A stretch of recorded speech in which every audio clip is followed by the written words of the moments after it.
তো আমরা শ্রীমদ্ ভগবদ গীতা দ্বিতীয় অধ্যায় শ্লোক নাম্বার 20 নম্বর শ্লোক পর্যন্ত ক্লাস হয়েছিল, আশা করি, তাই না? আজকে 21 নম্বর শ্লোক থেকে আমরা শুরু করব, যতটুকু প্রভু বললেন আমাকে। আচ্ছা, তো শ্লোক নাম্বার 21 থেকে এখন এখানে বর্ণনা করা হচ্ছে। 20 নম্বর শ্লোক পর্যন্ত এই এই সেকশনে আলোচনা হয়েছে পাণ্ডবদের যুদ্ধ জয়ের লক্ষণ সমূহ, বা পাণ্ডবেরা যে যুদ্ধে জয়ী হবেন তার কিছু পূর্ব লক্ষণ আমরা ভগবত গীতার এই 12 থেকে 20 নম্বর শ্লোকে, বা যে সেকশন গত ক্লাসে হয়েছিল, এই সেকশনে বর্ণনা করা হয়েছে। তো আপনাদের মধ্যে কেউ কি বলতে পারবেন কিছু লক্ষণের কথা? পাণ্ডবদের যুদ্ধ জয়ের অনেক কতগুলো লক্ষণ ছিল, এবং কি কি, কেউ কি একটু বলবেন হ্যান্ড রেজ করে? গীতা দত্ত মাতাজি, যতটুকু আমি দেখতে, উনি হাত উঠাচ্ছেন। মাতাজি বলুন, মাইক আনমিউট করে বলুন। আর সবাই একটু কৃপা করে ভিডিও অন রাখবেন, অফ রাখবেন না দয়া করে। ক্লাসে ভিডিও অফ রাখা যাবে না। অফ রাখলে এর মানে আপনি প্রেজেন্ট নাই, আপনি অ্যাবসেন্ট। ভিডিও অফ মানে আপনি অ্যাবসেন্ট। আর যদি কারো একান্ত কোনো অসুবিধা থাকে তাহলে সেটা অবশ্যই আহ জানানো দরকার।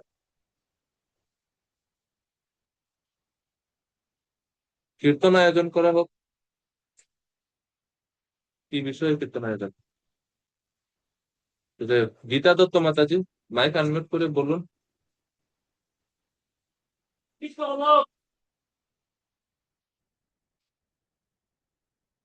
মাইক অন হয়নি মাতাজি?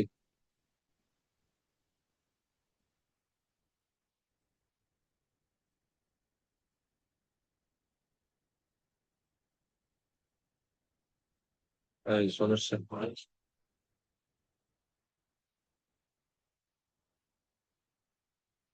বসন্ত লীলা মাতাজি,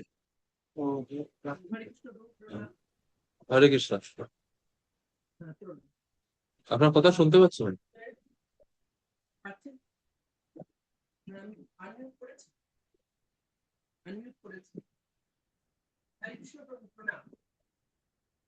মাতাজি, আপনার কথা শোনা যায় না, খুবই কম, খুবই কম।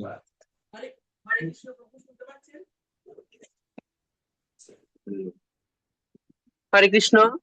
এখন ঠিক আছে, এখন ঠিক আছে। হরে হ্যাঁ, কৃষ্ণটা শুনতে বলুন। হ্যাঁ, হরে কৃষ্ণ প্রভু, শুনতে পাচ্ছেন? এখন শুনতে পাচ্ছি হ্যাঁ, মাতাজি, বলুন।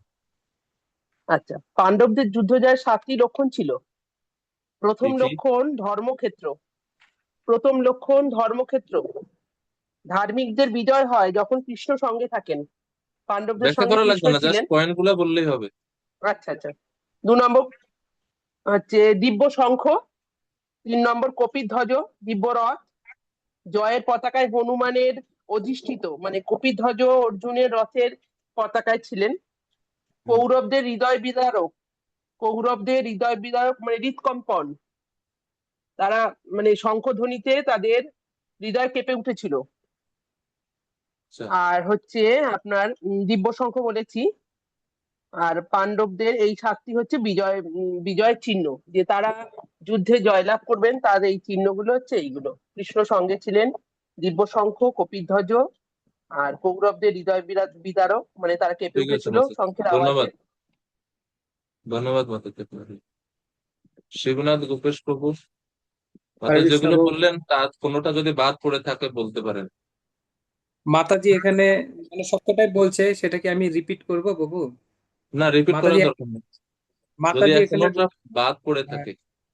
এটা লক্ষ্মী দেবীর উপস্থিতি, মাতাজি এটা বলেননি। লক্ষ্মী দেবীর উপস্থিতি আমরা কিভাবে বুঝতে পারি? যেখানে কৃষ্ণ স্বয়ং, সেখানে লক্ষ্মী দেবী উপস্থিতি। মানে তাহলে এটা মানে ভগবত গীতা উল্লেখ নেই, এমনিতে আমরা এটা অ্যাজিউম করতেছি যে লক্ষ্মী দেবীও ছিল এরকম। মানে প্রভু লিখাই ছিল এটাই আগের দিন। সেটা প্রভু তো অবশ্যই লিখবেন, কারণ ভ্যালিড ছিল, ভ্যালিড কারণ এই জন্যই। কিন্তু হ্যাঁ, আমরা তো হ্যাঁ। ভগবত গীতাতে তো উল্লেখ দেখি না লক্ষ্মী দেবী ছিল বলে। কোথাও লেখা আছে লক্ষ্মী দেবী পাণ্ডবদের পক্ষে ছিল? ও এখানে মানে প্রভু বলছিল তো ওইভাবে আমরা সবাই লিখে নিছিলাম যে সেটা তো যেখানে। প্রভু বলছেন, সেটা তো ঠিক আছে, আমি প্রভুর কথা ভুল বলছি না, আমি আপনাদেরকে জিজ্ঞেস করছি যে আপনারা যে আহ লিখলেন আমরা কি এটা দেখি যে লক্ষ্মী দেবী ছিল বলে কি দেখা যায় ভগবদ্গীতা এরকম কি বর্ণনা আছে? না, না, না। তাইলে হ্যাঁ প্রভু। ব্রজেন্দ্র ব্রজনন্দ কেশব প্রভু। হ্যাঁ প্রভু, হরে কৃষ্ণ প্রণাম। প্রভু, হ্যাঁ, একটা শ্লোক আছে, যত্র যোগেশ্বর কৃষ্ণ যত্র পার্থ ধনুর্ধর তত্র শ্রী বিজয় বুদ্ধি ধুবা নীতিমতির মতো, ওখানে লক্ষ্মী দেবীর সামান্য উল্লেখ আছে যে যেখানে ভগবান থাকে সেখানে শ্রী মানে লক্ষ্মী দেবী অবশ্যই থাকেন এই শ্লোকে। কিন্তু এটা তো গীতার শেষ শ্লোক। হ্যাঁ, তো ওখান এখানে থেকেই কই প্রভু আছে? বলেছিলেন আমাদের। আচ্ছা, আচ্ছা, তাও কারণ ঠিক আছে হইতে পারে, কিন্তু একজ্যাক্ট এখনো হয় নাই। এক্সাক্ট এখনো হয় নাই। আমরা আরো শুনি কলাবতী মাতাজি, আপনারা যারা আছেন একটু চিন্তা করেন লক্ষ্মী দেবী কোত্থেকে আইলো? হরে কৃষ্ণ যুগ প্রভু যুদ্ধ প্রণাম। লক্ষ্মী দেবীর কথা এখানে শ্লোক প্রভুপাদ তাৎপর্য বর্ণনা করেছেন, যেখানে বলা হয়েছে যে যেখানে ভগবান থাকেন সেখানে তার আহ সৌভাগ্যের অধিষ্ঠাত্রী লক্ষ্মী দেবী সেখানে বিরাজমান থাকেন, তাৎপর্য বর্ণনা করা হয়েছে। আগেন আর একটা প্রভুপাদ কথা প্রভু, তাৎপর্য কোত্থেকে বলছেন? হ্যাঁ, বলুন বলুন। প্রভু এখন ওই ওই ও মানে ওই শ্লোকটার তাৎপর্যটা আমি দেখে বলতে পারবো, মনে নেই। আচ্ছা, আর একটা কথা প্রভু, যে এখানে মাতাজি 7 চিহ্নের কথা বলেছে বিজয়ের, কিন্তু আমাদের প্রশ্নে প্রভু 4টা চিহ্নের তালিকা প্রদান করতে বলা হয়েছে, তো আমি 4টা নোট করেছি, বাকিগুলো করিনি। তো আমার এটা ঠিক আছে কিনা সেটা। অবশ্যই 7টা আছে, 4টা যে আপনি যতটা দেখেন, একটা অনুরোধ করবো আপনাদের সবাইকে, ভক্তি শাস্ত্রী তো আমরা করছি, কিন্তু উদ্দেশ্য কি ভক্তি শাস্ত্রী করার বলেন তো? জ্ঞান অর্জন করা প্রভু। না, আর না, শাস্ত্রে জ্ঞান অর্জন ভক্তি শাস্ত্রের উদ্দেশ্য না। এটা তো আপনি পড়লেও জ্ঞান অর্জন করবেন।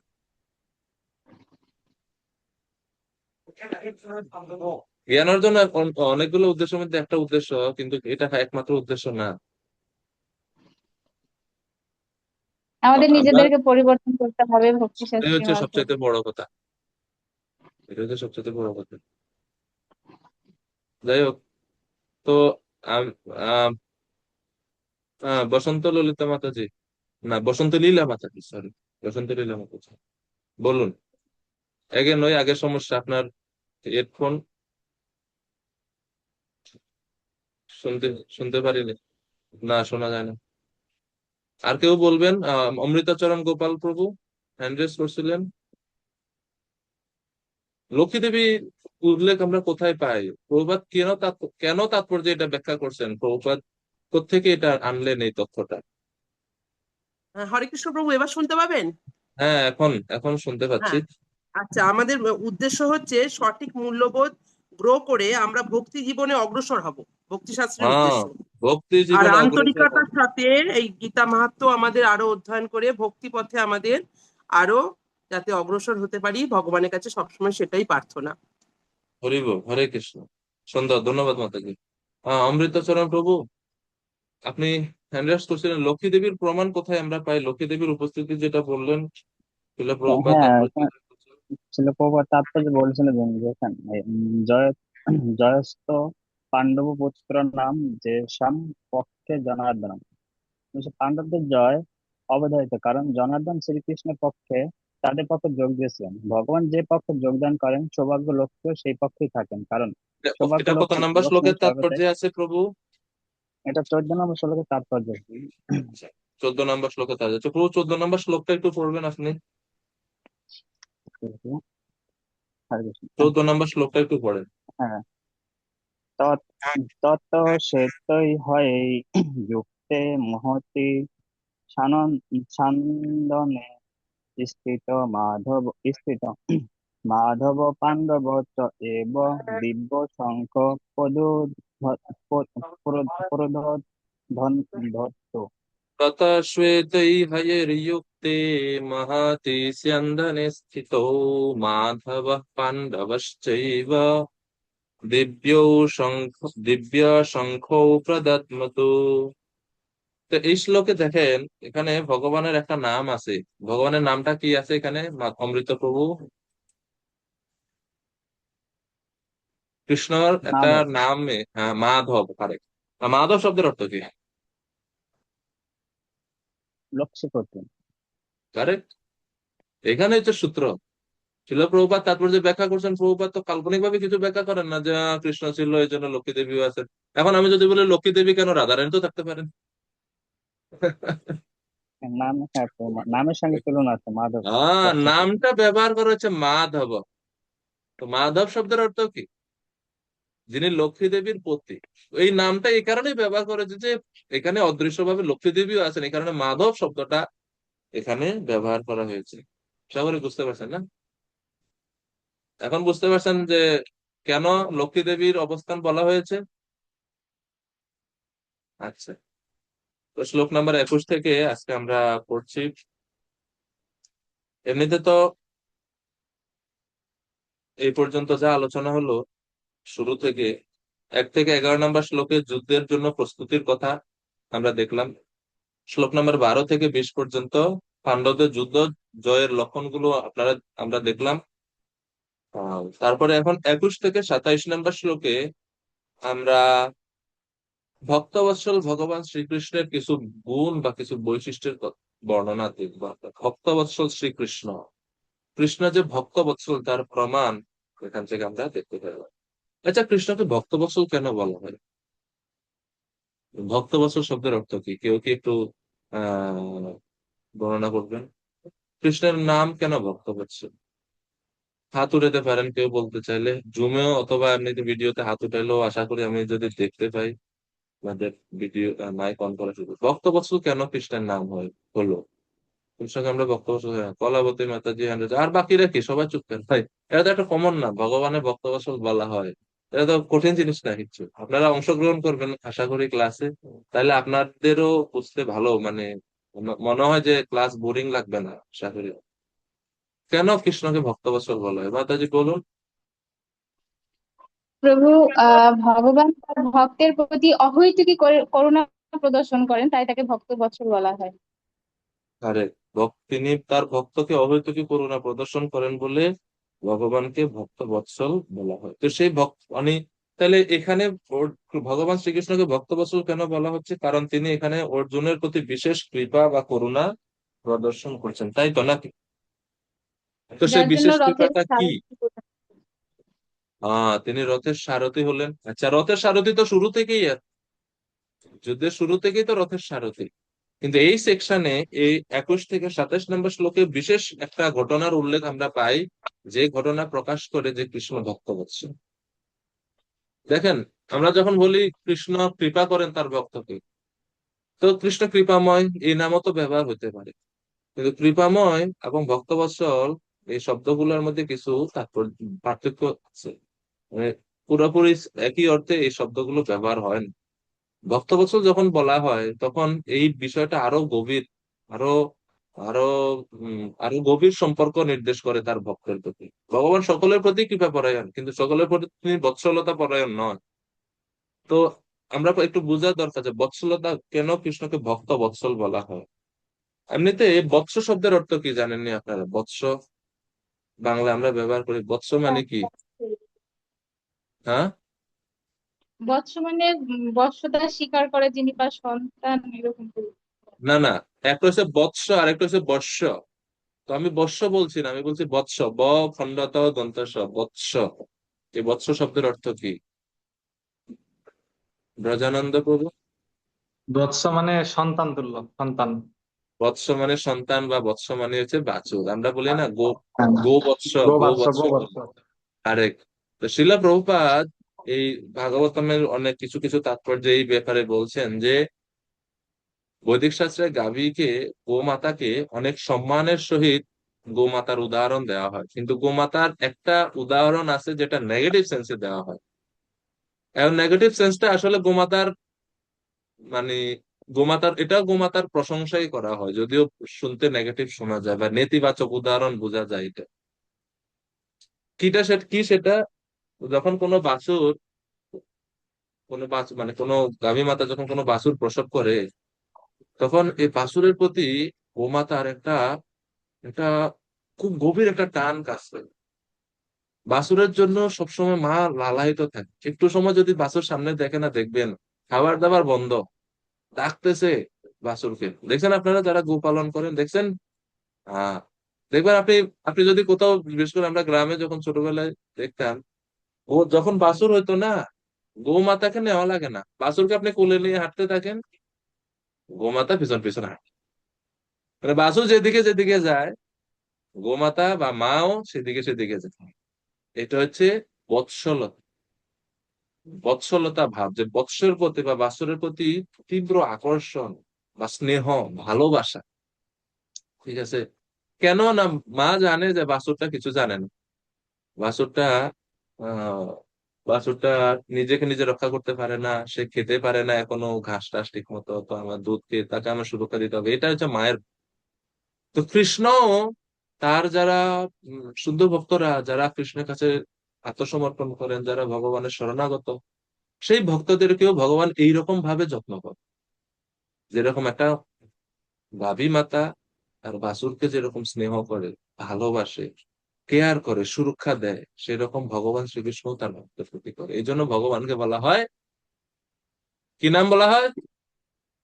ভক্ত বৎসলতা। Correct. তো সেই বিষয়ে এই সেকশনে বর্ণনা করা হবে, শ্লোক নাম্বার 21। আমরা শুরু করি।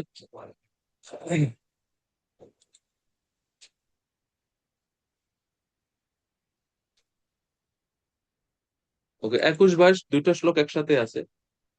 অর্জুন বলছেন, অর্জুন বাচা। তো এরপরে আমরা দেখলাম যে দুর্যোধন এবং অর্জুনের প্রবেশ হলো। অর্জুন যুদ্ধক্ষেত্রে প্রবেশ করলেন, এবং অর্জুন যুদ্ধক্ষেত্রে প্রবেশ করে অর্জুন দেখতে চাইছেন যে আমার পক্ষে সৈন্যদেরকে তো আমি জানি কারা কারা আমার পক্ষে আছে। আচ্ছা, কৌরবদের পক্ষে, ধৃতরাষ্ট্রের পুত্রদের পক্ষে কারা কারা অংশগ্রহণ করছে যুদ্ধে, তাদের একটু আমি দেখতে চাই। তো তাদের দেখার জন্য, তাদের দেখতে চাওয়ার ইচ্ছা অর্জুনের মধ্যে প্রকটিত হলো, অর্জুনের ইচ্ছা হলো।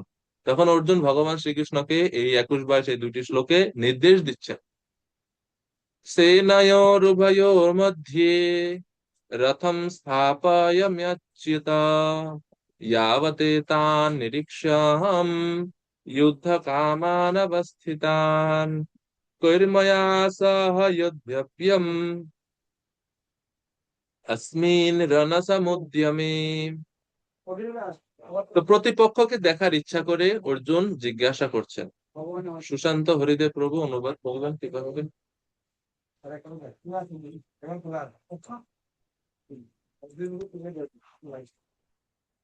ও সময় নাই, আমি অনেক ব্যস্ত মানুষ।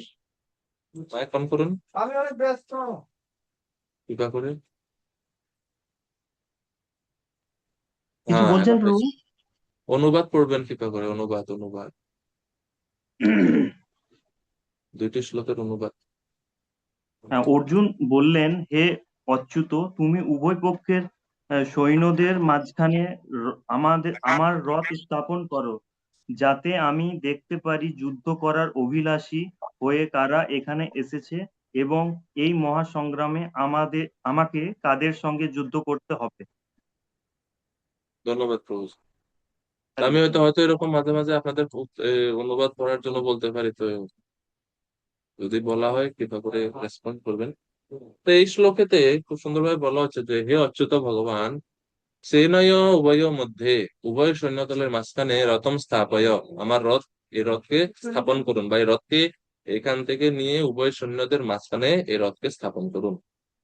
ভগবানকে প্রথম লাইনে ভগবানকে সম্বোধন করছে অচ্যুত শব্দের দ্বারা। অচ্যুত, অচ্যুত শব্দের অর্থ কি কে জানেন? যারা হাত উঠায় তারা সময় হাত উঠায়, আর যারা উঠান না কোনো সময় উঠান না। হ্যাঁ, আমরা, ভালো লাগে যখন আপনারা সবাই, প্রসন্ন, পার্থ, সারথী, প্রভু, কৃপা করে মাইকান, হ্যাঁ প্রভু, হরে কৃষ্ণ। হরে কৃষ্ণ প্রভু, দণ্ডবোধ প্রণাম। প্রভু, প্রভু, অচ্যুত হচ্ছে যিনি কখনো চ্যুত হন না। চ্যুত হন না মানে, চ্যুত না চ্যুত হওয়া মানে, চ্যুত যিনি তার প্রতিজ্ঞা বা কর্তব্য কারেক্ট, যিনি তার প্রতিজ্ঞা বা কর্তব্য থেকে কখনো বিচ্যুত হন চ্যুত না হন না। বা চ্যুত হন না, বিচ্যুত হন না। বা হ্যাঁ, তিনি তার কর্তব্য পালনে কখনো ব্যর্থ হন না। ব্যর্থ হ্যাঁ, হন না। হ্যাঁ প্রভু, আমরা সেই ভগবানকে কি বলি? অচ্যুত। অচ্যুত। এর আরেকটা অর্থ আছে, যিনি তার পদ থেকে কখনো চ্যুত হন না, সেই জন্য ভগবানকে বলা হয় অচ্যুত। অচ্যুত। আরে মানে তিনি পরমেশ্বর ভগবান। এমন না যে 5 বছরের জন্য ইলেকশন করে উনি ভগবানের পদে গেছেন, এরপরে 5 বছর পরে আবার আবার ভোট হবে, তারপরে আবার যাবে, এরকম না। মানে না না, জড়জগতের সমস্ত একটা জিনিস কি দেখেন, মানে কৃষ্ণের পদ ছাড়া জড়জগতে যা পদ আছে সমস্ত পদে যারা আসীন আছেন বা যেই পদে যেই দেবতারা আছেন সবাই কিন্তু চেঞ্জ হয়, কিন্তু এমন একটা চেঞ্জ পদ হয়। আছে সেই যেই পদের ব্যক্তি উনি কোনো সময় চেঞ্জ হয় না, তিনি হচ্ছেন কৃষ্ণ। এই জন্য কৃষ্ণকে বলা হয় অচ্যুত। তো অচ্যুত অচ্যুত। শব্দের অর্থ যেরকম ভাবে প্রসন্ন প্রভু বললো এবং আপনারা সবাই অলরেডি এটা জানেন যে ভগবান কখনো তার ভগবত্তা থেকে চ্যুত হন না, এই জন্য ওনাকে বলা হয় অচ্যুত, প্রথমত। দ্বিতীয়ত, তিনি কখনো ভক্তদের সেবা করা বা ভক্তদের প্রতি স্নেহ প্রদর্শন থেকে কখনো বিচ্যুত হন না,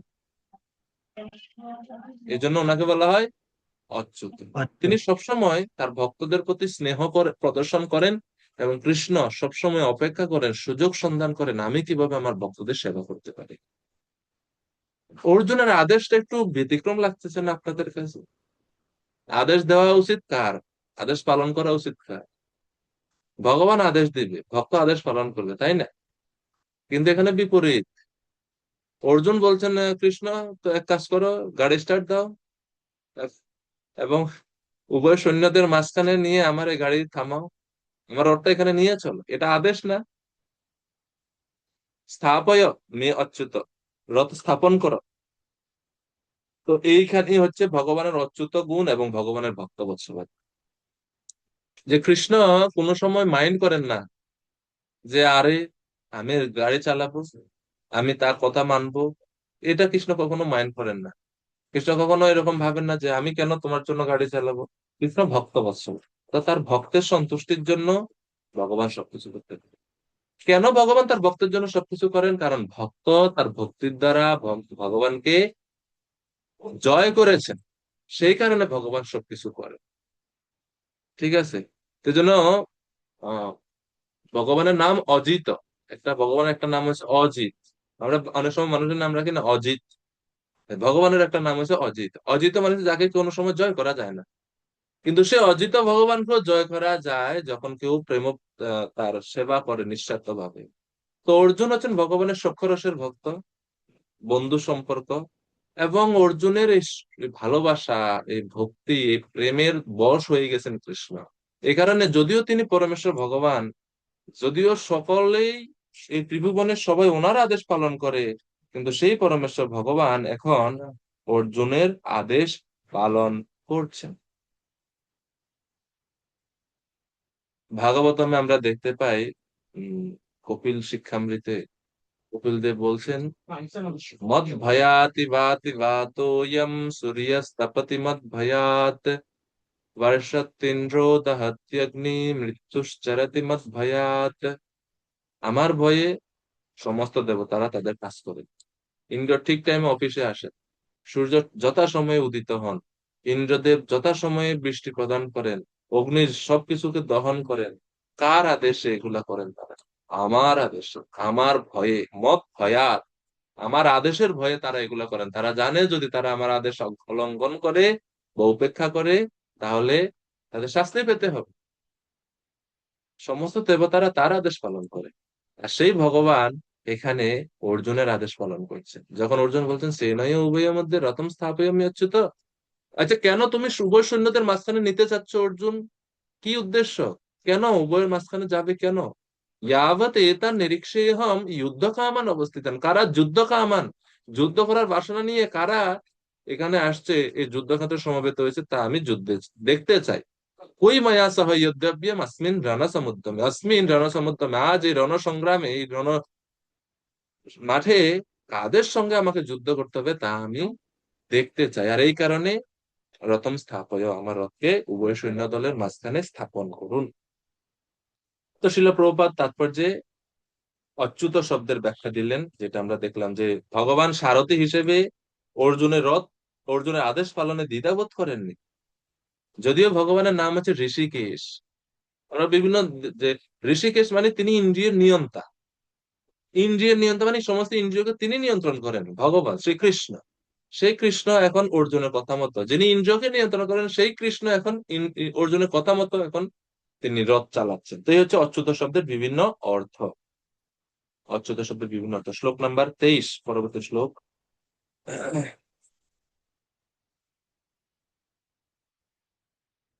এবং 23 নম্বর শ্লোকে যাওয়ার আগে আমার আরেকটা শ্লোক মনে পড়ে, শ্রীমদ্ ভাগবতমে প্রথম স্কন্ধে 16 অধ্যায়ে। সেখানে খুব সুন্দর, যারা ভাগবতম পড়েন এই সেকশন, এই ভাগবতম প্রথম স্কন্ধের সঙ্গে অনেক সুন্দর মিল আছে। সেখানে আমরা দেখতে পাই যে কৃষ্ণ আসলে শুধু যে পাণ্ডবদের জন্য এই রথ চালাচ্ছেন এরকম না। রথ চালানো তাও একটা ভালো কাজ, তার থেকে নিচু কাজও ভগবান শ্রীকৃষ্ণ পাণ্ডবদের জন্য করছে।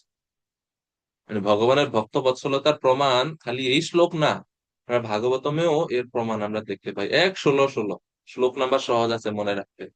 1:16:16 শ্রীমদ্ ভাগবতম। 1:16:16 বুঝতে পারছেন? প্রথম স্কন্ধ 16 অধ্যায় 16 নম্বর শ্লোক।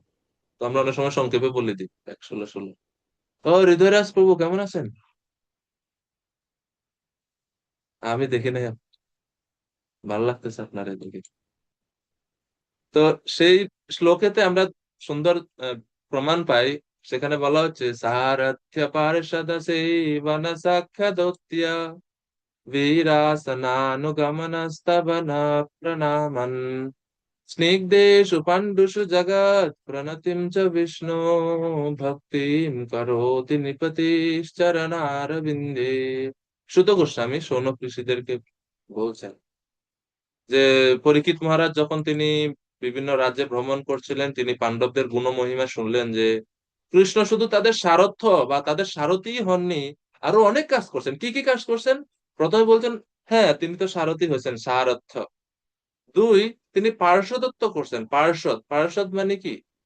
তাদের সাথে সাথে সবসময় তিনি থাকতেন, তাদের আহ মন্ত্রীর মতো কাজ করতেন, তাদের মন্ত্রণা দিতেন। পার্ষদ।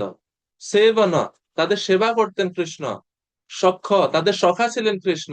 দৈত্য, তাদের হয়ে দূতের কাজ করছেন, দূত হয়ে কাজ করছেন কৃষ্ণ। এই যে শান্তি প্রস্তাব নিয়ে গেলেন দুর্যোধনের কাছে, তো এটা হচ্ছে দৌত্য কর্ম বলা হয়। দূতের মতো কাজ করলেন কৃষ্ণ। এখানেই শেষ না, বীর আসনানুগমন স্তবন প্রণামান। বীর আসনা মানে হচ্ছে কৃষ্ণ যখন পাণ্ডবেরা ঘুমাইতো, তখন রাত্রিবেলা কৃষ্ণ উন্মুক্ত তরবারি হাতে নিয়ে, উন্মুক্ত তরবারি মানে বুঝেন, মানে খোলসের ভিতরে না তরবারি, তরবারি মুক্ত, খোলা তরবারি হাতে নিয়ে কৃষ্ণ পাহারা দিতেন পাণ্ডবদের তাঁবুর আশেপাশে। কেন? কারণ কুন্তী মহারানীকে তো কথা দিয়ে আসছে যে পিসি তোমার 5 পুত্রকে আবার ফিরিয়ে দিব আমি। ওই যে প্রতিজ্ঞা রক্ষার জন্য তিনি সুরক্ষা দিচ্ছেন পাণ্ডবদেরকে উন্মুক্ত তরবারি হাতে নিয়ে। চিন্তা করা যায় ভগবানের ভক্ত বৎসলতা, তিনি কৃষ্ণ তার ভক্তদের জন্য কি করতে পারেন না।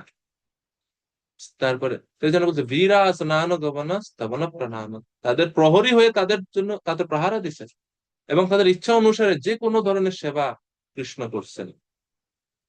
এই শেষ না, স্তবন, কখনো কখনো কৃষ্ণ স্তুতিও করছেন পাণ্ডবদের, বিশেষ করে যুধিষ্ঠির এবং ভীম কৃষ্ণের বয়সে বড়, তো তাদেরকে কৃষ্ণ প্রণাম করতেন। প্রণামান পরের শ্লোকে আছে। তো এইভাবে পাণ্ডবদের সঙ্গে ভগবান শ্রীকৃষ্ণের এত সুন্দর সম্পর্ক, এত ভক্ত বৎসলতা সম্পর্ক আমরা এই শ্লোকেও দেখতে দেখতে খুবই সুন্দরভাবে এখানে এরকম। এখন এখন একটা জিনিস, এই যে শ্লোকের যে বিষয়টা অলরেডি কিন্তু শঙ্খ ধ্বনি দিয়ে দিছে না? শঙ্খধ্বনি হয়ে গেছে না যুদ্ধক্ষেত্রে? উভয় পক্ষ তাদের শঙ্খ বাজায় দিচ্ছেন। আচ্ছা, শঙ্খ বাজানো মানে কি?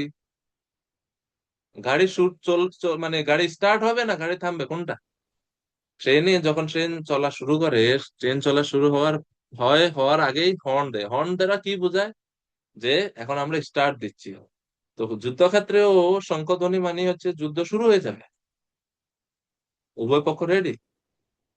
এই সময় তো উভয় সৈন্য দলের মাঝখানে যাওয়া অর্জুনের কথা না, এবং অর্জুন একজন আহ দক্ষ ক্ষত্রিয়, তিনি নিয়ম জানেন যে এখন নিয়ম অনুসারে এখন যুদ্ধ করার কথা, এখন এই উভয় সৈন্য দলের মাঝখানে যাওয়ার কথা না অর্জুনের।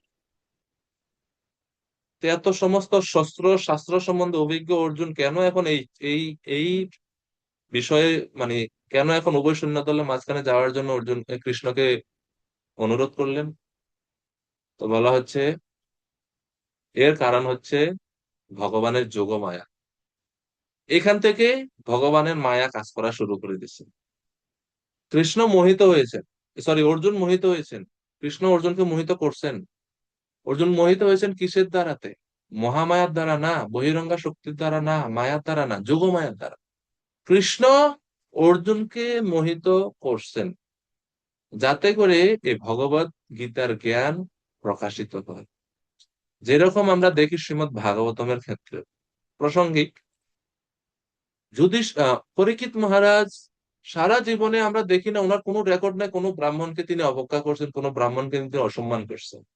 বিপ্র ধর্ম অচ্যুত আশ্রয়, এটা হচ্ছে হস্তিনাপুরের রাজাদের বৈশিষ্ট্য। তারা বিপ্র, ধর্ম এবং অচ্যুত এই তিনের আশ্রয়ে থাকে। এই তিনের আশ্রয়ে থাকা যে রাজারা, সেই রাজাদের পাণ্ডবদের অনুসারী পরীক্ষিত কখনো কোনো ব্রাহ্মণকে অবজ্ঞা করেনি।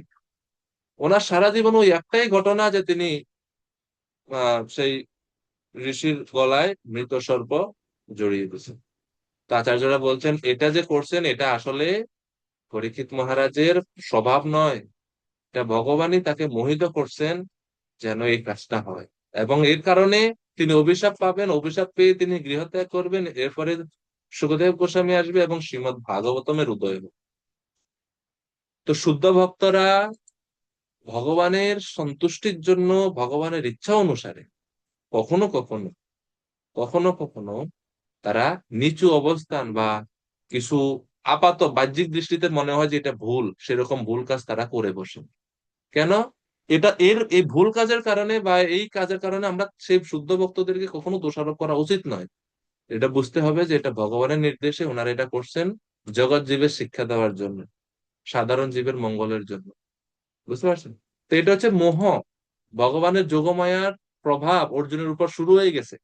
এই কারণে অর্জুন জিজ্ঞেস করছে, যদিও এই সময় না উভয় সৈন্যতলে মাঝখানে যাওয়া, কিন্তু অর্জুন যাওয়ার জন্য ইচ্ছা করছে, ইচ্ছা করছেন। কারণ যে কোনো সময় তীর চলতে পারে, যে কোনো সময় অর্জুন তীরের দ্বারা বিদ্ধ হতে পারে যদি এখন মাঝখানে যায়। ঠিক আছে। তো ভগবান যখন এই 22 নম্বর শ্লোকে বলছে আমি দেখতে চাই, তো অর্জুনের হঠাৎ এরকম ইচ্ছা কেন হলো?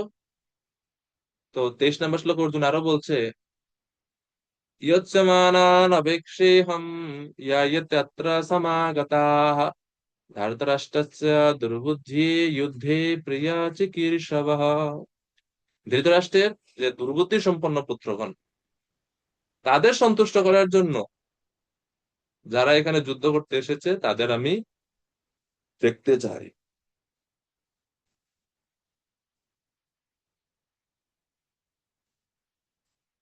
তো যেটা আমরা বাংলায় বলি যে এক গোয়ালের গরু, অর্জুন দেখতে যাচ্ছেন যে ধৃতরাষ্ট্রের যে পুত্ররা তারা হচ্ছে দুর্বুদ্ধি সম্পন্ন। এজন্য শ্লোকে আছে ধার্তরাষ্ট্রস্য দুর্বুদ্ধি। ধার্তরাষ্ট্রস্য মানে ধৃতরাষ্ট্রের পুত্র, ধৃতরাষ্ট্রের পুত্ররা নিজেরা হচ্ছে দুর্বুদ্ধি সম্পন্ন।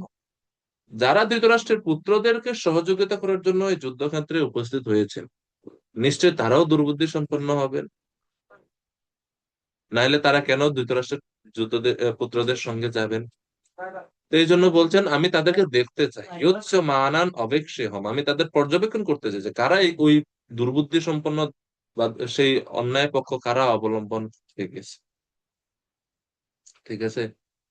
তো এই হচ্ছে আহ অর্জুনের ইচ্ছা বা মনোভাব, অর্জুন এই কারণে যেতে চায়।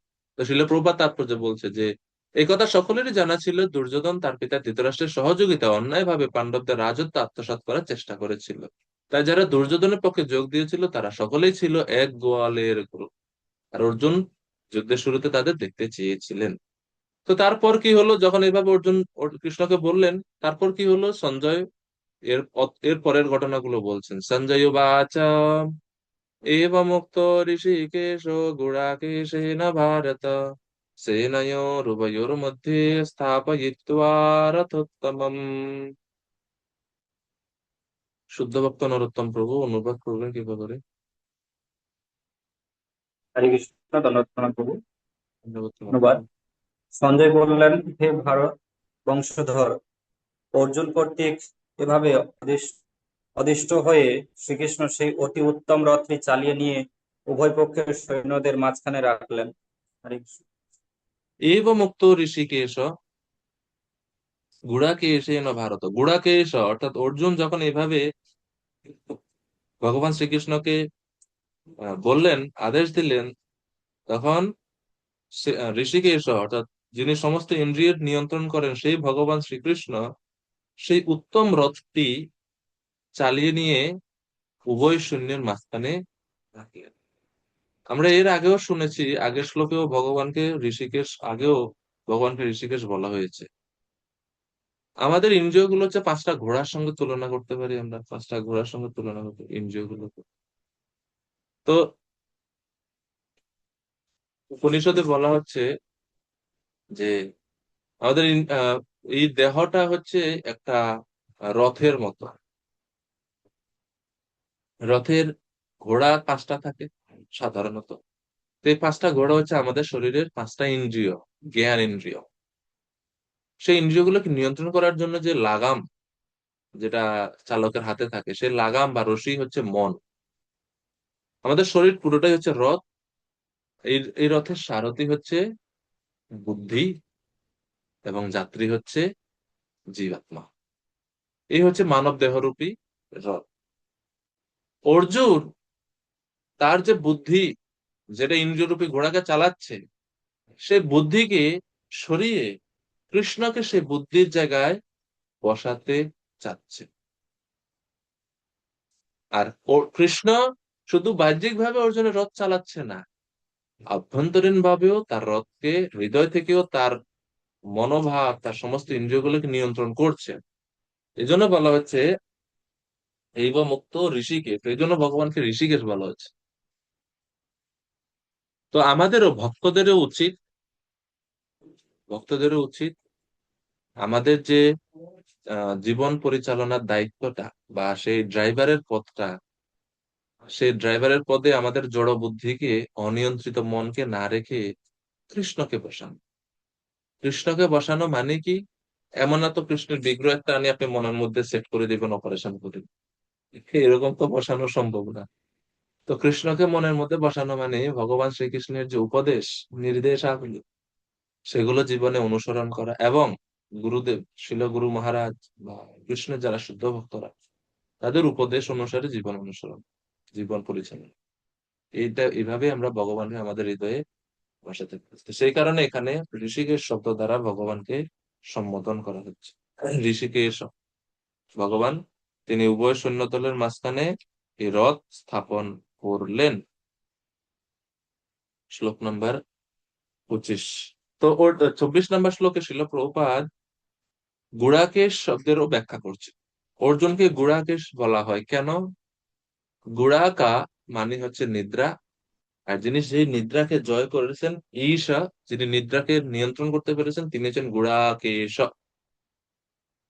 তো এটার তো একটা বাহ্যিক অর্থ, এর আরেকটা অর্থ আছে। গুড়াকেশ শব্দের এর একটু অভ্যন্তরীণ অর্থ হচ্ছে এটা, যে এখানে নিদ্রা বলতে অজ্ঞানতাকে বোঝানো হচ্ছে। নিদ্রা বলতে অজ্ঞানতাকে বোঝানো হচ্ছে। তো যখন গুড়াকেশ বলা হচ্ছে, এর মানে ভগবান তার শরণাগত ভক্তের হৃদয় থেকে অজ্ঞানতাটাকে সরিয়ে নেন, এবং ভক্ত তিনি তার অজ্ঞানতাকে জয় করতে পারেন। অর্জুন যেরকম নিদ্রাকে জয় করছেন, নিদ্রা মানে হচ্ছে তমগুণের প্রকাশ, আর তমগুণ থেকে অজ্ঞানতারও প্রকাশ। হ্যাঁ, তো যেন আমরা গুরুদেবের প্রণাম মন্ত্রে বলি না, ও তিমির অন্ধস্য, অজ্ঞানতাটা যে তিমির অন্ধস্য, গভীর অন্ধকারের মতো। আর যখন অন্ধকার হয় তখনই আমরা ঘুমাই পড়ি। তো এই জন্য গুড়াকা মানে হচ্ছে নিদ্রা, গুড়াকা মানে আরেকটা অর্থ হচ্ছে অজ্ঞানতা।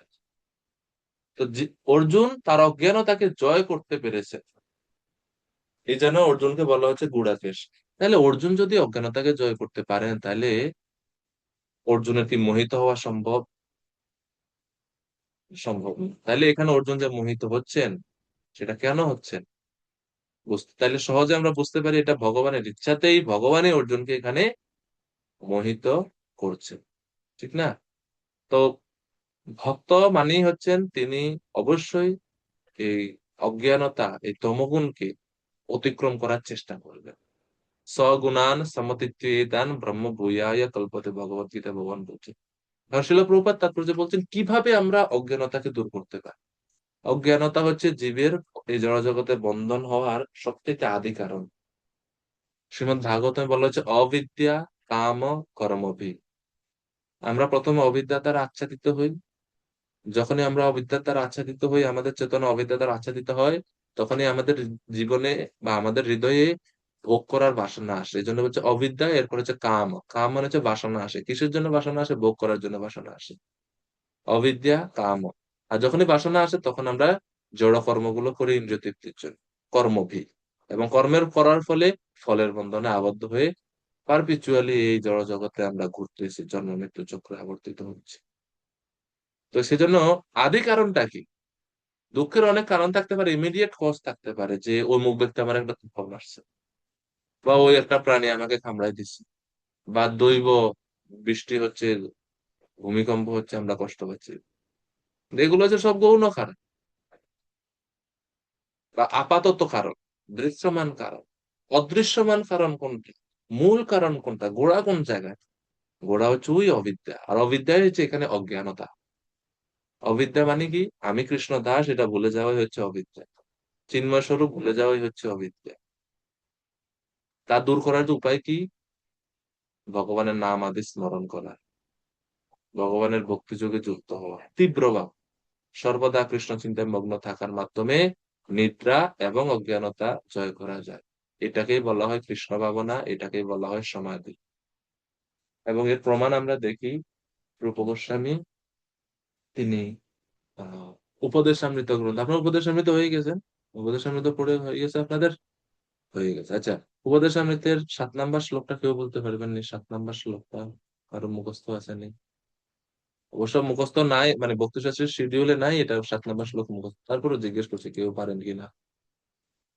তো উপদেশ যাচ্ছে, সমস্যা নাই, না পারলেও এই উপদেশামৃতের 7 নম্বর শ্লোকে রূপ গোস্বামী বলছেন, স্যাৎ কৃষ্ণ নাম চরিতাদি সিতাপ্য বিদ্যা পিত্তোপতপ্তরসনসনা রোচিকানো কিন্ত্বাদরাতনুদিনম খলু সৈব জুষ্ঠা স্যাদ্বিক্রমাৎ ভবতি তদ্গদমূলহন্ত্রী।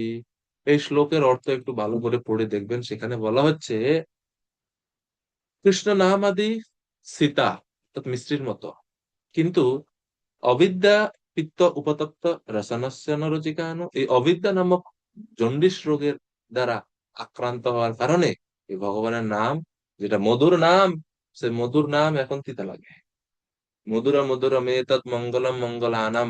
ভগবানের নামের মহিমা বর্ণনা করেছে, ভগবানের নাম মধুর থেকেও মধুর, মঙ্গল থেকেও মঙ্গল, কিন্তু আমাদের কাছে বিরক্তির থেকেও বড় বিরক্তির কারণ। জবটা প্র্যাকটিক্যাল না, আমরা আমরা তো এটা বুঝতে পারি না কেন, কারণ কি? রূপ গোস্বামী ডায়াগনোস করছেন রোগ হচ্ছে অবিদ্যা, আমাদের অবিদ্যা রোগ ধরছে, এই কারণে। এখন চিকিৎসা কি? ভালো ডাক্তার তিনি রোগও নির্ধারণ করে, ওষুধ দেন। তো 7 নম্বর শ্লোকের প্রথম 2 লাইনে রোগ নিরূপণ করছেন, রোগ হয়েছে জীবের অবিদ্যা। আপনার কি রোগ হয়েছে বলেন একবার? অবিদ্যা, অবিদ্যা নামক রোগ হয়েছে। সবাই বলছে না, মুখ বন্ধ।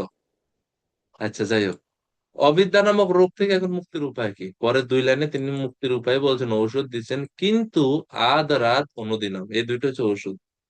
আদরের সহিত ভগবানের নাম আদি জপ কীর্তন করতে হবে, ভক্তিযোগ অনুশীলন করতে হবে আদরের সহিত।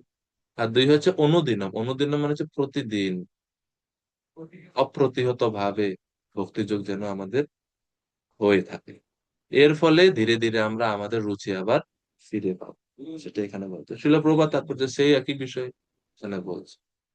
হ্যাঁ, তো এই জন্য সবসময় ভগবানকে স্মরণ করা, ভগবানের নাম আদি স্মরণ রাখাটাই হচ্ছে অজ্ঞানতা বা অবিদ্যা থেকে মুক্ত হওয়ার উপায়। স্মর্তব্য সততম বিষ্ণু বিস্মর্তব্য ন যাতুচিত সর্বে বিধির নিষেধাসু এতয়ো এব কিঙ্করা। স্মরণ সম্বন্ধে পদ্ম পুরাণে বলা হচ্ছে সবসময় ভগবানকে স্মরণ রাখা উচিত। শ্রীমদ ভাগবতমে প্রথম স্কন্ধে বলা হচ্ছে ইয়দ অনুধ্যাসিনা যুক্তা কর্ম গ্রন্থি নিবন্ধনম ছিন্দন্তি কোবিদস্তস্য কোন কুরিয়াত কথা আরতিম, ভগবানের স্মরণকে, ভগবানের স্মরণ করাকে তরবারির সঙ্গে তুলনা করা হচ্ছে এই শ্লোকে। ইয়াত অনুধ্যা সিনা যুক্তা, অনুধ্যা, যাকে অনুধ্যা মানে হচ্ছে অনুস্মরণ রূপী অসিনা বা তরবারি, ভগবানকে স্মরণ রূপী তরবারি যার মধ্যে আছে, তার সমস্ত কর্মগ্রন্থি, সমস্ত কর্মবন্ধন ছিন্ন হয়ে যায়, সমস্ত অজ্ঞানতাকে তিনি ছিন্ন করতে পারেন। এই হচ্ছে গুড়াকেশ শব্দের অর্থ। যখন ভক্ত এই অজ্ঞানতা দূর করতে পারেন, তিনি ঘুমের মধ্যেও জপ করেন, তিনি ঘুমের মধ্যেও কৃষ্ণকে দেখেন, তখন ওনার ঘুমটা তমগুণে থাকেন, তিনি ঘুমের মধ্যেও কৃষ্ণ ভাবনামিত থাকতে পারেন। সেরকম আমরা আমাদের গুরু মহারাজের জীবনীতে, শিল প্রভুপাদের জীবনীতে আমরা দেখি। হ্যাঁ?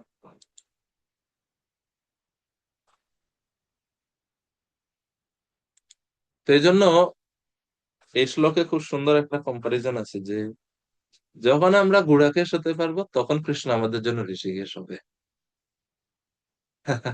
আমরা যদি গুড়াকেশ না হয়, তো কৃষ্ণ আমার ঋষিকেশ হবে কেন? কৃষ্ণ আমার ইন্দ্রিয়ের নিয়ন্ত্রণের দায়িত্ব কেন নেই? তখন আমাদের ইন্দ্রিয় গুলো চালিত হবে মায়া। আর যখন কেউ গুড়াকেশ হয়, তখন সেই ভক্তের দায়িত্ব কৃষ্ণ নিয়ে নেবে। কৃষ্ণ বলছে, ওকে, সে এখন আমার ভক্ত, আমি তো দেখছি না। শ্লোক নাম্বার 25। তো যখন কৃষ্ণ উভয় সৈন্যদলের মাঝখানে অর্জুনের রথ নিয়ে থামালেন, 25 নম্বর শ্লোকে এখন কৃষ্ণ বলছেন এটা, মানে সঞ্জয় বর্ণনা করছেন, কৃষ্ণ বলছেন, ভীষ্ম দ্রোণা প্রমুখতা সর্বেষাং চ মহীক্ষিতাম উবাচ পার্থ পশ্যেতান সমবেতান কুরুনিতি।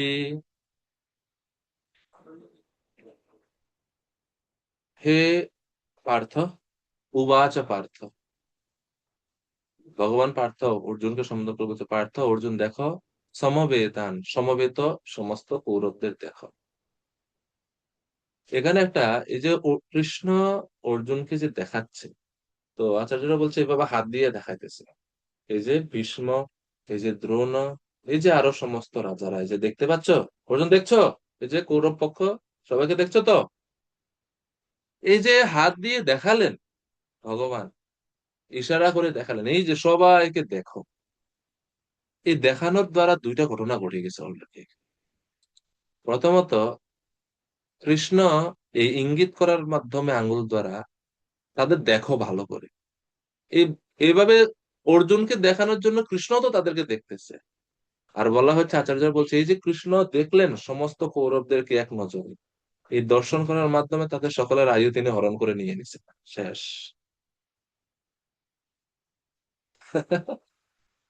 এটা হচ্ছে একটা। আর দ্বিতীয় ঘটনা হয়েছে, অর্জুনের মধ্যে তো মোহ অলরেডি আসছে, আরো বেশি মোহিত করতেছেন।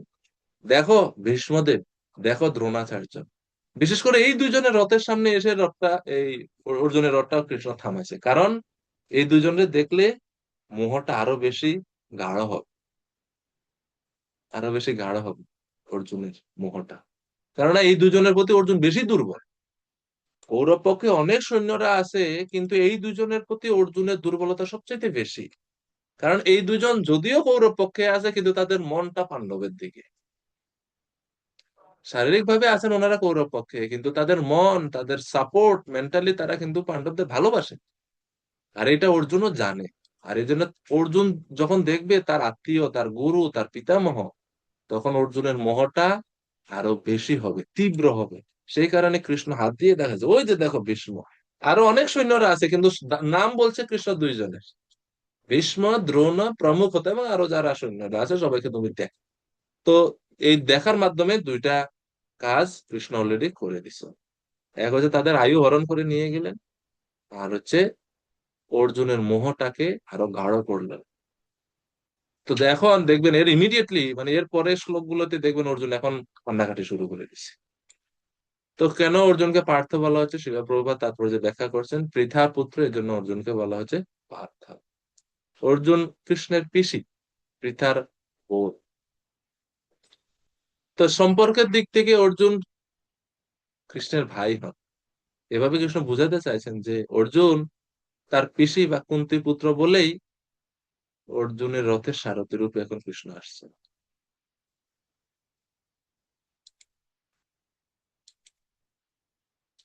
এবং এই পার্থ শব্দ দ্বারা অর্জুনকে মনে করিয়ে দিচ্ছেন কৃষ্ণ যে পার্থ, তুমি হচ্ছে পার্থ, তুমি হচ্ছে ক্ষত্রিয় বংশজ, ক্ষত্রিয়দের কাপুরুষতা শোভা পায় না, তুমি যুদ্ধের জন্য তৈরি হও, দেখো তারা তোমার বিরুদ্ধে আসছে। তো যখন কৃষ্ণ দেখাতে চাইছেন, এখন অর্জুনও দেখতেছে। এখন অর্জুন যে দেখতেছে, এটা কার চোখ দিয়ে অর্জুন দেখতেছে? এখন যে অর্জুন দেখবে আত্মীয় স্বজনদের, এই দর্শনটা অর্জুন কৃষ্ণের, কৃষ্ণ যেভাবে দেখাতে চাইছেন সেইভাবে এখন দেখবে। আর এই যেটা দেখেই মোহগ্রস্ত হয়ে গেছে। তো 26-27 নম্বর শ্লোকে অর্জুনের স্বজনদের দর্শন করে, আত্মীয় স্বজনদের দর্শন করে অর্জুনের মোহগ্রস্ত হয়ে পড়ার ঘটনা বর্ণনা করা হয়েছে। আহ শিবনাথ, গোপেশ প্রভু হাত উঠাইছেন। হরে কৃষ্ণ বাবু, ওই আপনি আপনি ওইখানে বললেন না, তো ওই জায়গাটা আমি শুনতে পাইনি, আপনার ওখানে রেকর্ডটা আটকে গেছিল না পরে আমারই শুনতে ডিস্টার্ব পাচ্ছেন? হচ্ছে? হ্যাঁ, পরেরটা তো শুনলাম যে কৃষ্ণ এখানে যে দেখাচ্ছে সবাইকে যে আত্মীয় স্বজনরা আসছে, তার আগে একটু না শুনতে পাইনি। তো দুই যখন বললেন না, কি বললেন আমি বুঝতে পারলাম না, আটকে গেছিল। আমাদের এখানে খুব প্রচুর মাত্রায় বৃষ্টি হচ্ছে, তো নেটে একটু সমস্যা আছে, তাই আমি স্বীকার করি মাঝে মাঝে অসুবিধা হতে পারে, তাই।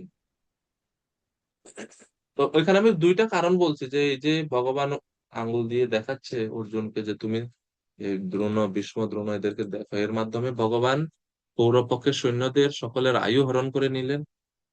এবং দুই হচ্ছে অর্জুনের মোহটাকে আরো বেশি বৃদ্ধি করলেন। এই দুইটা বলছি। শ্লোক নাম্বার 26 এবং শ্লোক নাম্বার 27, এই দুইটি শ্লোকে এখন অর্জুন তার আত্মীয়দের দেখবে এবং মোহগ্রস্ত আরো বেশি করে হবে। ঠিক আছে।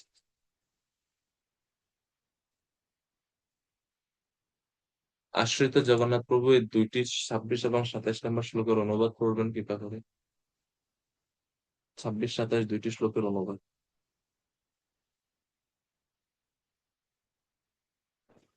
মাইক অন হয়নি, মাইক অন হয়নি। হ্যাঁ, এখন হয়েছে। কৃষ্ণ বলুন তো। কৃষ্ণ। হরে কৃষ্ণ। 26 নম্বর শ্লোকে বলছে,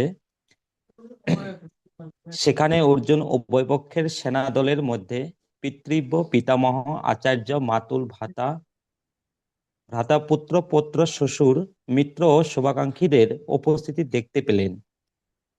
এবং 27 নম্বর শ্লোকে অনুবাদে বলছেন, যখন কুন্তিপুত্র অর্জুন সর্বস্তরের বন্ধু ও আত্মীয় স্বজনদের দেখলেন, তখন তিনি অত্যন্ত করুণার্দ্র হয়ে বিষণ্ণ ভাবে বললেন। তো এবার যখন যখন কৃষ্ণ দেখাইছেন যে দেখো, দেখার মাধ্যমে অর্জুনের মোহটা আরো বাড়াই দিয়েছেন, এখন অর্জুন দেখেন, অর্জুন দেখতেছে না। অর্জুন এখন আর আগের মতো দেখতেছে না, তাদের শত্রু ভাবে তাদের দেখছে না। এখন অর্জুনের মনের মধ্যে তাদের প্রতি স্নেহের, তাদের আত্মীয়তার কথা এখন মনে পড়তেছে। তো এই হচ্ছে দৃষ্টিভঙ্গি বা দেখতেছেন অর্জুন। তো দেখে 27 নম্বর শ্লোকে আমরা বর্ণনা পাচ্ছি যে কিভাবে অর্জুন বিষণ্ণ হয়ে, কৃপাবিষ্ট এবং বিষণ্ণ হয়ে এখন ভগবানকে বলছে 27 নম্বর শ্লোকে।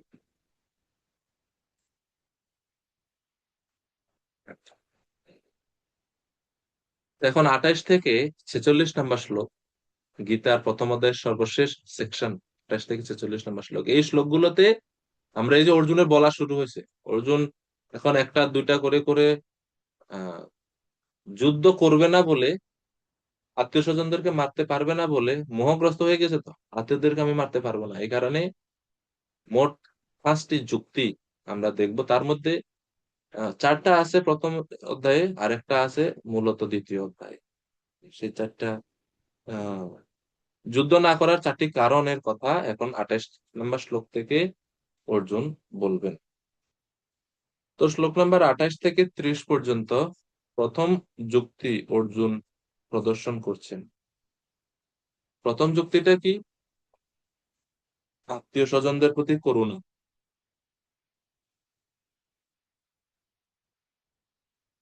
দ্বিতীয় যুক্তি শ্লোক নাম্বার 31 থেকে 35। দ্বিতীয় যুক্তি হচ্ছে উপভোগে বাধা, সুখ উপভোগে বাধা, রাজ্য সুখ ভোগে বাধা সৃষ্টি হবে যদি আত্মীয় স্বজন না থাকে, যুদ্ধ করা হয়। শ্লোক নাম্বার 36 থেকে 38, পাপের ভয়, 3 নম্বর যুক্তি। চতুর্থ যুক্তি, পারিবারিক সংস্কৃতি নষ্ট হওয়ার ভয়। পঞ্চম যুক্তি, যেটা প্রথম অধ্যায়ের 44 নম্বর শ্লোকে আছে, কিন্তু বিশেষভাবে আছে দ্বিতীয় অধ্যায়ের 7 নম্বর শ্লোকে, সরি 6 নম্বর শ্লোকে, দ্বিতীয় অধ্যায়ের 6 নম্বর শ্লোক, যে সিদ্ধান্তহীনতা। এই 5টা হচ্ছে অর্জুনের যুদ্ধ না করার কারণ। এই শ্লোকগুলো আমরা এখানে দেখতে পাচ্ছি, এই আলোচনা হবে এখন।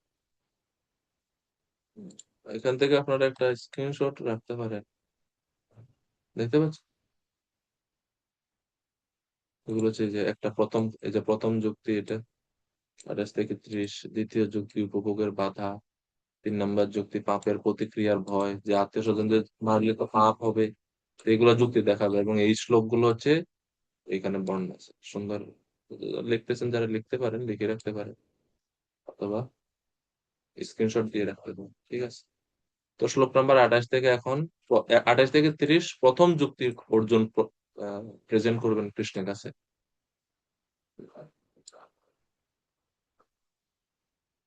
হয়ে গেছে শ্লোক নাম্বার 28।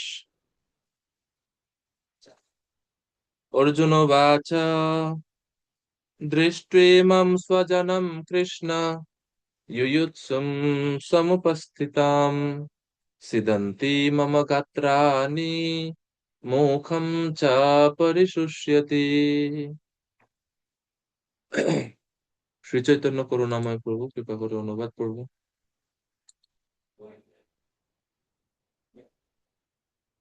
28 নম্বর শ্লোকের অনুবাদ।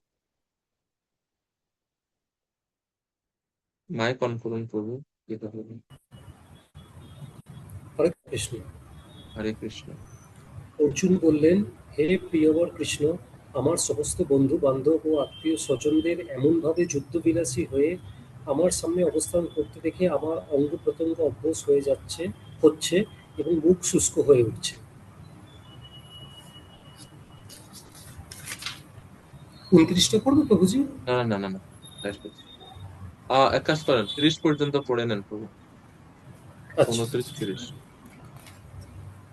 29, আমার সর্বশরীর কম্পিত রোমাঞ্চিত হচ্ছে, আমার হাত থেকে গান্ডীব খসে পড়ছে এবং ত্বক যেন জ্বলে যাচ্ছে।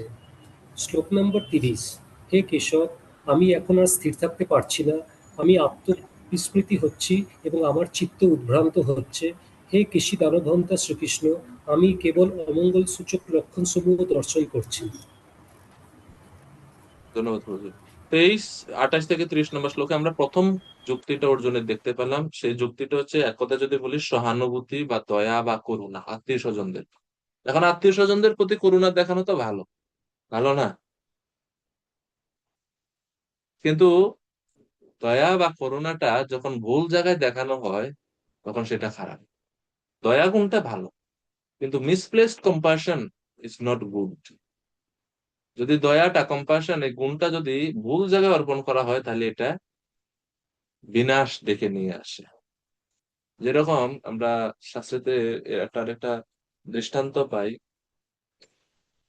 সৌবরী মুনি জলের নিচে যখন তপস্যা করছিলেন, আপনারা জানেন সৌবরী মুনির কাহিনী, মানে জলের মধ্যে দীর্ঘকাল তপস্যা করছেন।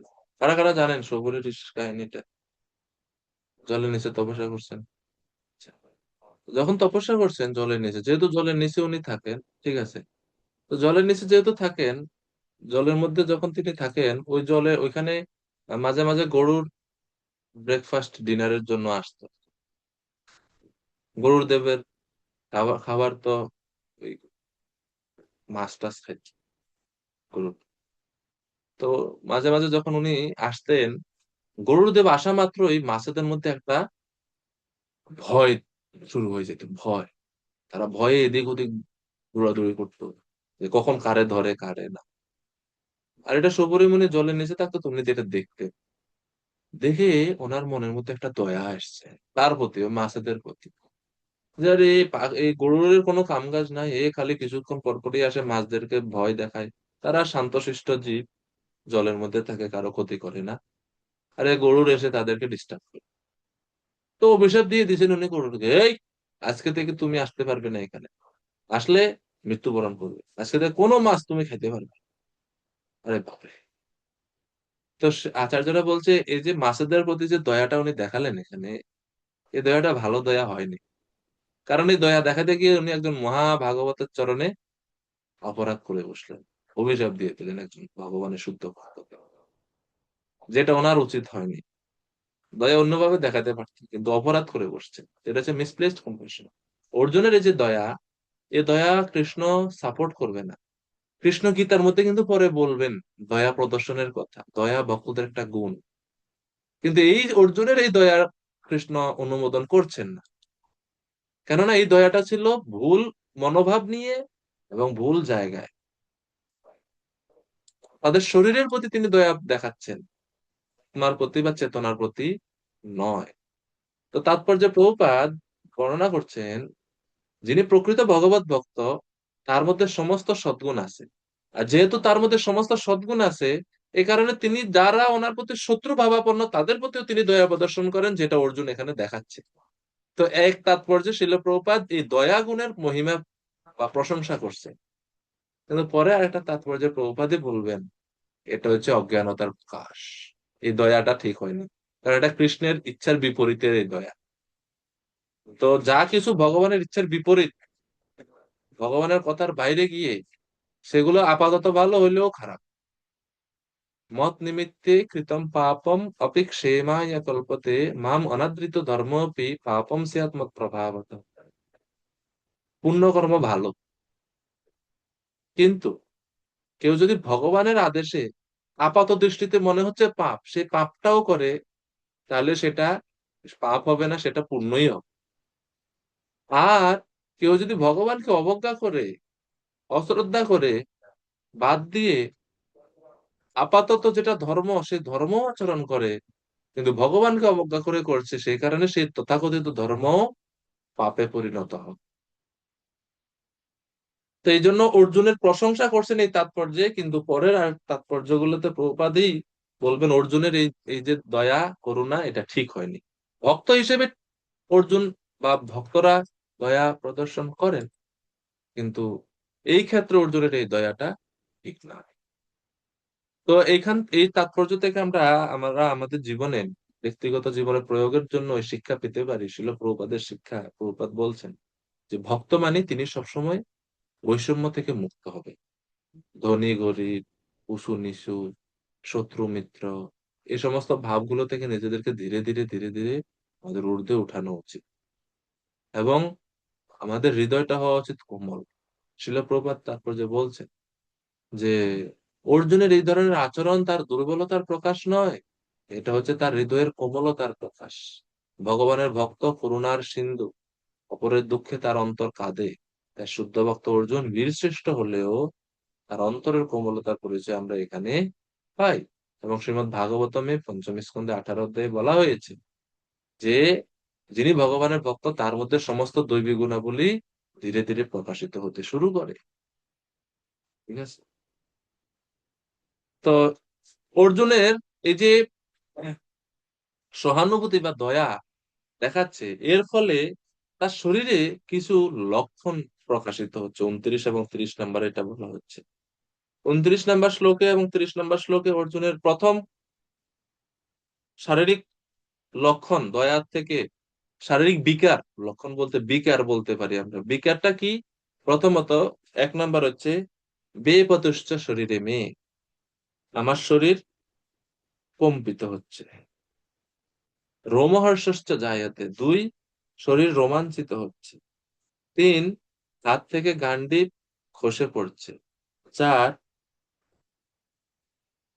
ত্বক যেন জ্বলে যাচ্ছে। এগুলো হচ্ছে শারীরিক লক্ষণ অর্জুনের মধ্যে। এই শারীরিক লক্ষণগুলো কেন দেখা দিল? ওই যে আত্মীয় স্বজনদের প্রতি যে অত্যধিক সহানুভূতি বা দয়া, এর ফলে অভ্যন্তরীণ অনুভূতি। বিশ্বনাথ চক্রবর্তী ঠাকুর বলছেন অর্জুনের যে ত্বক বা চামড়া জ্বলে যাচ্ছে, এর অর্থ হচ্ছে অর্জুনের হৃদয়টাও দগ্ধীভূত হচ্ছে। তার হৃদয়ের শোকে সে, তার হৃদয়টা দগ্ধীভূত হচ্ছে, জ্বলে যাচ্ছে। আর এটা এই হৃদয়ের জ্বালাটাই বাইরেও দেখাচ্ছে। তো এই রোমাঞ্চিত 2 ভাবে হয়। এক হচ্ছে চিন্ময় আনন্দের অনুভূতির কারণে অনেক সময় রোমাঞ্চ হয়, আবার প্রচন্ড জড়জাগতিক ভয়ের কারণে রোমাঞ্চিত হওয়া যায়। এখানে যে অর্জুনকে রোমাঞ্চিত হচ্ছে, এটা ওই অপ্রাকৃত আনন্দের অনুভূতির ফলে রোমাঞ্চিত হওয়া নয়, এটা জাগতিক ভয়ের ফলে। আত্মীয় স্বজনদের হত্যা আমি হারিয়ে ফেলবো যদি যুদ্ধ করি, এই ভয়ের কারণে অর্জুন রোমাঞ্চিত হচ্ছে। তো এই শ্লোকের তাৎপর্য দেখেন, প্রভুপাদ বলছে, গভীর তাৎপর্যের শেষ দিকে দেখুন, গভীর ভাবে বিবেচনা করলে দেখতে পাই অর্জুনের এই ভয়ের কারণ হচ্ছে তিনি তার দেহটিকে তার স্বরূপ বলে মনে করেছিলেন, এবং তার দেহের সম্বন্ধে যারা তথাকথিত আত্মীয় তাদের হারাবার শোকে তিনি মুহ্যমান হয়ে পড়েছিলেন। তাহলে এর আগে প্রভুপাদ অর্জুনের এই দয়া গুণের প্রশংসা করছেন, আর এই তাৎপর্যে প্রভুপাদ বলছেন এই পরিস্থিতিতে এই যে অনুভূতিটা, এটা জড় অনুভূতি, এটা ভালো না। ঠিক আছে, তো এটা হচ্ছে দৃষ্টিভঙ্গির পার্থক্য। 30 নম্বর শ্লোকে আরো কিছু লক্ষণের কথা বর্ণনা করা হচ্ছে। লক্ষণ গুলো কি? আহ ন চ শক্নোমি অবস্থাতুম, আমি স্থির থাকতে পারছি না। আমি স্থির থাকতে পারছি না মানে আমার পা জায়গা থাকছে না, কম্পিত হচ্ছে সারা শরীর। অর্জুন দাঁড়িয়ে থাকতে সক্ষম হচ্ছে না, স্থির থাকতে পারছে না। ন চ শক্নোমি অবস্থাতুম। তারপরে ভ্রমত্যৈব চ মে মন, আমার হৃদয় দুর্বলতার কারণে আমি আত্মবিস্মৃত হচ্ছে, আমার চিত্ত উদ্ভ্রান্ত হচ্ছে। আর কি সর্বশেষ লক্ষণ? আমি অমঙ্গল সূচক লক্ষণ সমূহ দর্শন করছি। নিমিত্তানি চ পশ্যামি বিপরীতানি কেশব, আমি বিপরীত অমঙ্গল সমূহ আমি দেখতে পাচ্ছি, অমঙ্গল লক্ষণ দেখতে পাচ্ছি। তো হে অর্জুন, সরি হে কৃষ্ণ, আমি যুদ্ধ করব। তো এই হচ্ছে প্রথম করুণা বা প্রথম যুক্তি অর্জুনের।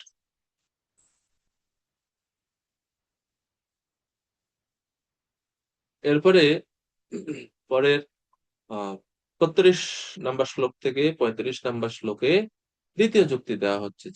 দ্বিতীয় যুক্তি, শিবপ্রভু, শিবনাথ, ভূপেশ প্রভু। আগে বাবু, একটু বলেন আলোচনা। কিছু। তো হ্যাঁ এইখানে প্রভু। যে বললেন না যে আমাদের কি মানে এটাতে নিজেদের বোঝা উচিত, যে যখন অর্জুন মানে দেখলো যে যুদ্ধের কথাটা, যে ভয় পাচ্ছে বা নিজে বলতেছে যে আমার আত্মীয় স্বজনদের মারা যাবে না। তো এখানে একটা আমরা বুঝতে পারি যে বাইরের লোকরা অনেক সময় দেখা যায় যে রাস্তাতে একটা মুরগি যাচ্ছে, তো কুকুর যখন খাচ্ছে সেটাকে বাধা দিচ্ছে ওই মুরগিটাকে খাওয়ার জন্য। তো এটা তো প্রকৃতি কারণ যে ভগবানই মানে কুকুরকে মানে ইসে করাচ্ছে, যে মানে যার যেটা খাদ্য সেটা নির্ধারণ করা হচ্ছে। আপনি গরুদেবের কাহিনীটা বললেন, তো ওইখানে তো আমরা কিছু করতে পারি না। দেখা যায় অনেক সময় যে একটা সাপ একটা ব্যাঙ খাচ্ছে, তো মিডলে আমরা এটা হস্তক্ষেপ না করাটাই উচিত আমার মনে হয়, এখন বুঝতে পারলাম। অনেক সময় আমরা বাঁচাইতে চাই কিন্তু এটা আমরা না বাঁচানোই ঠিক আছে, কারণ ভগবান তো নির্ধারিত করে দিচ্ছে যে কার কোনটা খাওয়া উচিত। প্রশ্ন কি? মানে আমি এটা মানে আপনি বললেন না যে গুরুদেবের কাহিনী থেকে আমরা কি বুঝতে পাই, মানে অনেক আগে বলছিলেন। এখানে এখানে পয়েন্টটা গুরুদেব কি খাচ্ছে এটা মূল বিষয় ছিল না। মূল বিষয় হ্যাঁ, ছিল হ্যাঁ, শহুরে মুনি যে গুরুদেবের কাছে অপরাধ করলেন, হ্যাঁ, ওই হ্যাঁ, মাছেদের প্রতি দয়া প্রদর্শন করতে গিয়ে এটা অতিরিক্ত দয়া হয়ে গেছে, এবং দয়া হ্যাঁ। করতে গিয়ে তিনি আরেকজন বৈষ্ণব চরণে অপরাধ করছেন। তো সেটা হচ্ছিল ওনার ভুল, এটা বলছে। মানে আমরা দেখতে পাই না প্রভু অনেক সময় যে একটা ব্যাঙ একটা সাপ খাচ্ছে, তখন আমরা কি করি, লাঠি নিয়ে যাই, মানে তাড়া করি যে জানি না খাইতে পারে। তো এটা তো মানে ভগবান প্রযুক্ত মানে করা হচ্ছে, যে ভগবান একটা জীবের উপর একটা জীবের নির্ভর করে দিচ্ছে। অনেক সময় বাইরের লোককে দেখা যায় যে একটা বাড়িতে মুরগি পালতেছে, তো ওইটা যদি কুকুরে খাচ্ছে তো এটাতে বাধা দিচ্ছে, কিন্তু পরবর্তীতে ওই মুরগিটাকে নিজেরাই খাই নিচ্ছে। বাইরের মানুষের কথা আর বলে কি লাভ? হুম। ঠিক আছে, শ্লোক নাম্বার 31 থেকে 35, অর্জুনের দ্বিতীয় যুক্তি। অর্জুনের দ্বিতীয় যুক্তিটা হচ্ছে, হে কৃষ্ণ, আমি যদি এখন যুদ্ধ করি, আচ্ছা যুদ্ধ করে আমি জয় লাভই করলাম, ভালো, আমি জয়ী হলাম, যে জয়ী হয়ে আমি সুখটা কার সঙ্গে উপভোগ করব? একলা একলা তো সুখ উপভোগ করা যায় না। একটা বিশাল প্রাসাদ, আর আপনি একলা, কি করবেন? হাজার হাজার রুম আছে, এয়ার কন্ডিশন আছে, খাবার দাবার আছে, সব ভরপুর, কিন্তু কেউ নাই। তো কারে নিয়ে সুখ ভোগ করবে? আনন্দ উপভোগ কারে নিয়ে করবে? তো তো অর্জুন বলছে আমি যদি এখন যুদ্ধ করি আত্মীয় স্বজন সব তো মারা যাবে, সব পুরুষেরা এখানে উপস্থিত। আর পুরুষেরা যখন মারা যাবে, বৈদিক সময়ে এরকম আমরা বর্ণনা পাই যে পুরুষ যখন মারা যায় তো পুরুষের সঙ্গে সঙ্গে স্ত্রীও চিতায় প্রবেশ করেন, সহমরণে গমন করেন। সেটা অবশ্য স্বেচ্ছায়, বৈদিক দৃষ্টিভঙ্গি থেকে এটা স্বেচ্ছায়, এটা জোর করে ওনাদেরকে ফাটানো হতো না। যাই হোক, তো এখন অর্জুন ভাবতেছেন আমি যদি এখন যুদ্ধ করি পুরুষরা মারা যাবে যুদ্ধক্ষেত্রে, এবং তাদের স্বামীদের হারিয়ে স্ত্রীর লোকেরা বা মাতাজিরাও তারাও দেহত্যাগ করতে পারে অনেকে, আত্মীয় স্বজন তো সব শেষ, হরে কৃষ্ণ। তো এই এত বড় রাজ্য পেয়ে লাভটা কি? তো এটা হচ্ছে 31 থেকে 35 নম্বর শ্লোকের মূল বিষয়বস্তু। দয়া করে কেউ একজন একটু অনুবাদ গুলো পড়বে। হৃদয়রাজ কৃষ্ণ প্রভু 31 থেকে 35-এর অনুবাদ যদি একটু পড়েন একটু বলেন। হরে কৃষ্ণ প্রভু। হরে কৃষ্ণ প্রভু। বলছি 32 থেকে 35 নম্বর শ্লোকে একসাথে অনুবাদ আছে। 31 থেকে শুরু করেন, এরপরে 35 পর্যন্ত পড়বেন। আচ্ছা, অনুবাদ। হে কৃষ্ণ, যুদ্ধে আত্মীয় স্বজনদের নিধন করার মাধ্যমে কিভাবে মঙ্গল হতে পারে আমি তা দেখতে পারছি না। আমি কোনো যুদ্ধ জয়, রাজ্য এবং সুখভোগ কামনা করি না। শ্লোক নং 32 থেকে 35। হে গোবিন্দ, যাদের জন্য রাজ্য ও সুখভোগের কামনা, তারা সকলেই যখন দেখছি এই রণক্ষেত্রে আজ উপস্থিত, তখন আমাদের রাজ্যের কি প্রয়োজন?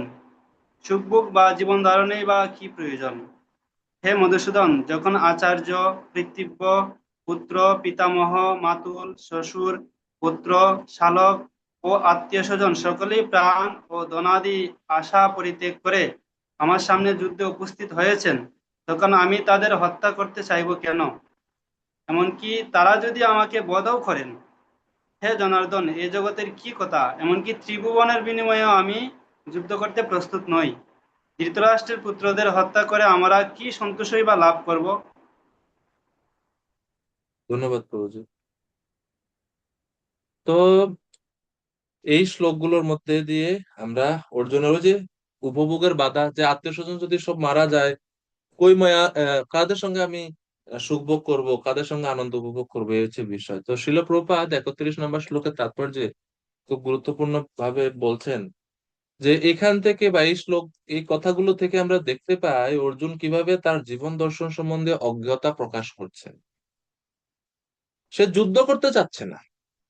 প্রথমত এটাই হচ্ছে প্রথম অজ্ঞানতা, কারণ একজন ক্ষত্রিয়, ওনার সামনে রাস্তা দুইটা, এক হচ্ছে হয় যুদ্ধ করো, আর নইলে যুদ্ধ করে জয়লাভ করো, অথবা যুদ্ধে পরাজিত হয়ে মৃত্যুবরণ করো।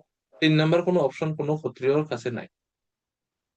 কিন্তু অর্জুন একজন শ্রেষ্ঠ বীর হয়েও এখন বলতেছেন আমি যুদ্ধ করব না। এই যে না শব্দটা কোনো সময় ক্ষত্রিয় বলে না, কারণ ওনাদের ওনাদের এটা বিধানের মধ্যে নাই। ক্ষত্রিয় কখনো পরাজয় স্বীকার করতে চায় না, এবং কখনো কোনো চ্যালেঞ্জের প্রতি বিমুখতা প্রদর্শন করে না। এটা যে ক্ষত্রিয় নীতি। তো ক্ষত্রিয় নীতি হচ্ছে জীবিকা নির্বাহের জন্য অর্জুনের এখন রাজ্য দরকার, আর তার যুদ্ধ করা দরকার, তার নিজেদের রাজ্য নিজেরা সেই রাজ্য ফিরিয়ে আনার জন্য যুদ্ধ করা, এটা এটা নীতি, এটা ন্যায় সম্পন্ন যুদ্ধ। কিন্তু অর্জুন বলছে আমি যুদ্ধ করব না। শিল প্রভুপাদ তাৎপর্য বলছেন যে দুই শ্রেণীর মানুষ সূর্যলোকে প্রবেশ করে বা উন্নতর গতি লাভ করে। এক হচ্ছে যারা ক্ষত্রিয়রা, যারা যুদ্ধক্ষেত্রে যুদ্ধ করতে করতে করতে করতে নিহত হয়, তারা সূর্যলোক মানে মুক্তি লাভ করে। আর যিনি সম্পূর্ণ ভাবে সন্ন্যাস আশ্রম ত্যাগের আশ্রম গ্রহণ করছে, সন্ন্যাস গ্রহণ করছে, তিনিও মুক্তি লাভ করেন। তা একজন ক্ষত্রিয় তিনি সন্ন্যাস না হয়েও, সন্ন্যাস না গ্রহণ করেও, শুধুমাত্র এই যুদ্ধক্ষেত্রে মৃত্যুবরণ করেও এই সূর্যলোকে গমন বা ঊর্ধ্বলোকে গমন করে স্বর্গীয় সুখ উপভোগ করতে পারে। এত বড় একটা সুযোগ, কিন্তু অর্জুন বলছে আমি যুদ্ধ করবো না। এটা হচ্ছে অর্জুনের অজ্ঞতার প্রভাব। 32 থেকে 35 নম্বর শ্লোকে তাৎপর্য প্রভুপাদ গোবিন্দ শব্দের ব্যাখ্যা করছেন, কেননা ভগবানকে গোবিন্দ শব্দ দ্বারা আহ্বান করা হচ্ছে। গোবিন্দ মানে হচ্ছে যিনি ইন্দ্রিয় এবং গাভীদের আনন্দ বিধান করেন। এই জন্য ভগবানের এক নাম হচ্ছে গোবিন্দ। আর গোবিন্দ নামের সঠিক অর্থটা প্রভুপাদ বলছেন যে ভগবান জীবের ইন্দ্রিয়গুলোকে তাদের যোগ্যতা অনুসারে সন্তুষ্ট করবেন, কামনা অনুসারে নয়। আর গোবিন্দর অর্থ এই নয় যে তিনি তার জড় ইন্দ্রিয়গুলো সন্তুষ্ট বিধান করবেন, এটা গোবিন্দ শব্দের অর্থ নয়। সঠিক ধারণা কি? গোবিন্দ শব্দের সঠিক ধারণা হচ্ছে যখন নিজের ইন্দ্রিয়গুলোকে সন্তুষ্ট করার পরিবর্তে জীব ভগবানের ইন্দ্রিয় সন্তুষ্টির জন্য চেষ্টা করে, তখন ভগবান সেই জীবের ইন্দ্রিয়ের সুখ বিধান বা সুখ প্রদান করে থাকে। এটা হচ্ছে গোবিন্দ নামের প্রকৃত অর্থ, বা এইভাবে একজন ভক্ত আনন্দ পেয়ে থাকেন। ভক্ত তার নিজের ইন্দ্রিয় তৃপ্তি করে আনন্দ পান না, ভগবান ভক্ত ভক্ত নিজের ইন্দ্রিয় তৃপ্তি করে আনন্দ পেতে চান না। একজন ভক্ত ভগবানের সেবা করে ভগবানের সন্তুষ্টি বিধান করলে ভগবান যদি খুশি হন, সেই খুশিতে ভক্ত খুশি হন। এটা হচ্ছে ভক্তের ইন্দ্রিয় তৃপ্তির সঠিক উপায়। আমরাও ইন্দ্রিয় তৃপ্তি করি, শিল প্রভুপাদ বলছে এমন না যে আমরা জ্ঞানীদের মতন সব ইন্দ্রিয় তৃপ্তির বিষয় বাদ দিয়ে দিই। আমরা ইন্দ্রিয় তৃপ্তি করি, কিন্তু আমাদের ইন্দ্রিয় তৃপ্তিটা কৃষ্ণ ভাবনার অনুকূল। আমরাও প্রসাদ পাই, ভালো ভালো প্রসাদ, কিন্তু ভগবানকে দিয়ে আমরা খাই। বাইরের মানুষ 5 স্টার হোটেলে গিয়ে তারা খায়, আমরা মন্দিরে ভগবানকে নিবেদন করে খাই। তাদের থেকেও স্বাদ আরো ভালো হয় আমাদের। আমরা খাবার বর্জন করছি না। তো এটা হচ্ছে এইভাবে ভগবানের সঙ্গে যুক্ত হয়ে আমরা আনন্দ পেয়ে থাকি। এটা হচ্ছে গোবিন্দ শব্দের সঠিক অর্থ। এরপরে প্রভুপাদ জড়জাগতিক জীবনের বৈশিষ্ট্য সম্বন্ধে বলছেন যে এই জড়জগতের জীবন মানুষের একটা বৈশিষ্ট্য হচ্ছে তারা আত্মীয় স্বজনদের প্রতি অত্যন্ত অন্ধভাবে আসক্ত। আত্মীয় স্বজনদের জন্য তারা এত দিনরাত পরিশ্রম করে যে নিজের আত্ম উপলব্ধির কথাও তারা ভুলে যায়। এবং জড়জাগতিক জীবনে আরেকটা বৈশিষ্ট্য প্রভুপাদ স্পেসিফিকলি বলছেন যে সবাই তার ঐশ্বর্য আত্মীয় স্বজনদের দেখাইতে চায়। অর্জুন রাজ্য পাবে, কিন্তু কেন রাজ্য পাবে? আত্মীয়দের দেখানোর জন্য। এখন আত্মীয় যদি না থাকে রাজ্য দিয়ে কি করবে? আমি যে আইফোন একটা কিনছি, এটা তো দেখাতে হবে না নেই আশেপাশে মানুষের। ওইটা আর কি ভাব, আমি যে রাজ্য জয়ী হয়েছে, জয়ীটা বাহবা দিবে কে? জয় দিয়ে কি করবে আমার, আমি যদি আত্মীয় স্বজন যদি না থাকে? তো এটা হচ্ছে জড়জাগতিক জীবনের দৃষ্টিভঙ্গি। তো আজকে আমরা এই 35 নম্বর শ্লোকের এখান পর্যন্তই রাখছি। শ্লোক নাম্বার 36 থেকে আগামী ক্লাসে আমরা পড়বো। হরে